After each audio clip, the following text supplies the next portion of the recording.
तो क्या आप भी पाव भाजी बनाते वक्त करने वाली मैशिंग से तंग आ चुके हैं?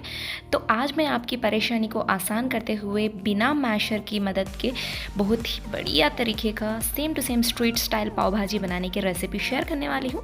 आपको बेहद पसंद आएगी ये वाली रेसिपी। तो रेसिपी को देखने से पहले अगर आपने हमारे चैनल को अभी तक सब्सक्राइब नहीं किया हो तो और भी इंटरेस्टिंग वीडियोज़ के लिए ज़रूर सब्सक्राइब कर लीजिए। तो इसको बनाने के लिए इस पैन में मैंने 1 टीस्पून जितना ऑयल और साथ ही 1 टीस्पून जितना बटर डाल लिया था। और बटर जब हमारा अच्छे से मेल्ट हो जाए तो इसमें 1 टीस्पून जितने ज़ीरे को डालकर इसको 1 मिनट सॉट कर लीजिए। और उसके बाद यहाँ पर फाइनली चॉप की हुई प्याज और फाइनली चॉप की हुई कैप्सिकम मैंने डाल दिया है। तो इन दोनों को डालने के बाद इसको 2 मिनट तक सॉट करना पड़ेगा। तो देखिए जब तक हमारे ऑनियन और कैप्सिकम जो है वो अच्छे से टेंडर हो जाएंगे। तो इस तरह से सॉट करने के बाद इसमें मैंने ½ टेबल स्पून जितना जिंजर गार्लिक पेस्ट, अदरक और लहसुन का पेस्ट डालकर इसको भी 1 मिनट सॉट कर लिया था। और उसके बाद 2 से 3 फाइनली चॉप किए हुए टमाटर को मैंने यहाँ पर डाल दिया है। और उसके बाद यहाँ पर मैंने उबले हुए हरे मटर और साथ ही एक आलू को मैंने उबाल लिया था जिसको मैंने मैश करके अब इसमें डाल लिया है। तो इन दोनों को डालने के बाद यहाँ पर थोड़ा सा स्वाद अनुसार नमक डाल लीजिए। और उसके बाद यहाँ पर 1/4 टीस्पून जितनी हल्दी को आप डाल दीजिए। तो इन दोनों को डालने के बाद यहाँ पर 1 टीस्पून जितनी रेड चिली पाउडर को डाल लीजिए। तो इस तरह से रेड चिली पाउडर को डालने के बाद यहाँ पर एक हरी मिर्च को मैंने फाइनली चॉप कर लिया था, उसको भी मैंने डाल दिया है। और थोड़े से हरे धनिए को मैंने यहाँ पर डाल दिया है। तो इन सारी चीज़ों को डालने के बाद हमें अब अच्छे से मिक्स करना पड़ेगा ताकि हमारे सारे इंग्रेडिएंट्स अच्छे से मिक्स हो जाए। और उसके बाद यहाँ पर देखिए मैं 1 टेबल स्पून जितने पाव भाजी मसाले को डाल रही हूँ। तो पाव भाजी मसाले को डालने के बाद एक बार अच्छे से मिक्स कर लीजिए। और उसके बाद यहाँ पर 1 टीस्पून जितना चाट मसाला डाल लीजिए। इन दोनों को डालने के बाद अच्छे से मिक्स कर लीजिए। अगर आपके पास पोटैटो मैशर हो तो आप इस समय पर आपके पोटैटो मैशर से इसको मैश कर सकते हैं।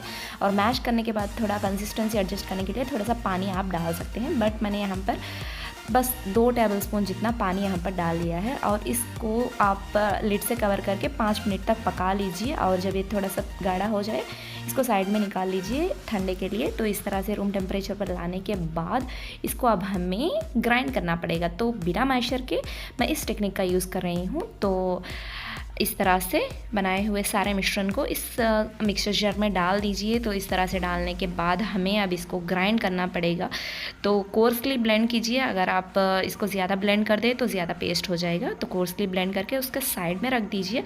और यहाँ पर सेम उसी पैन को मैंने फिर से लिया है और उसमें यहाँ पर मैंने थोड़े से बटर को डाल दिया है। और बटर जब हमारा अच्छे से मेल्ट हो जाए इसमें मैंने फाइनली चॉप की हुई प्याज को डाल दिया है। और साथ ही 1 टीस्पून जितने अदरक और लहसुन के पेस्ट को डाल दिया। और उसके बाद यहाँ पर थोड़ी सी कसूरी मेथी को मैं ले रही हूँ, इस तरह से क्रश करके अपने हाथों की मदद से इसमें डाल दीजिए। तो इस तरह से कसूरी मेथी को भी डालने के बाद यहाँ पर 1 पिंच फूड कलर मैं इसमें डाल रही हूँ। तो इस तरह से फूड कलर डालने के बाद फिर से 1 टीस्पून जितना पाव भाजी मसाला आप डाल दीजिए। तो इन सारे चीज़ों को डालने के बाद एक बार अच्छे से मिक्स कर लीजिए। तो इस तरह से मिक्स करके जो मिश्रण हमने ग्राइंड करके रखा था उस मिश्रण को अब यहाँ पर आप डाल दीजिए। तो इस तरह से डालने के बाद अब हमें अच्छे से मिक्स करना पड़ेगा।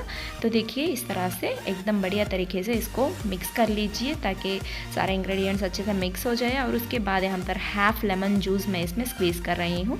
तो इस तरह से आधे नींबू के जूस को डालकर अब आप इस स्टोव फ्लेम को ऑफ़ कर दीजिए। और यहाँ पर पाव को रोस्ट करने के लिए मैं स्टोव पर थोड़े से बटर को डाल दिया है मैंने। और उसके बाद 1 टीस्पून पाव भाजी मसाला और थोड़े से हरे धनिए को मैंने यहाँ पर डाल दिया है। अगर आप चाहे तो थोड़ा इससे बस 1 पिंच नमक को भी डाल सकते हैं आप। और उसके बाद देखिए पाव को लेकर इस तरह से दोनों तरफ अच्छे से हमें इसको रोस्ट करना पड़ेगा। बस इतना ही हमारा पाव और साथ ही साथ भाजी दोनों बन के तैयार हो चुके हैं। तो देखिए कितना बढ़िया तरीके से और बहुत ही आसानी से आप इसको बना सकते हैं। तो आप भी ज़रूर इस रेसिपी को ट्राई कीजिए और टेस्ट कैसा लगा ज़रूर हमें कमेंट के ज़रिए बता दीजिएगा।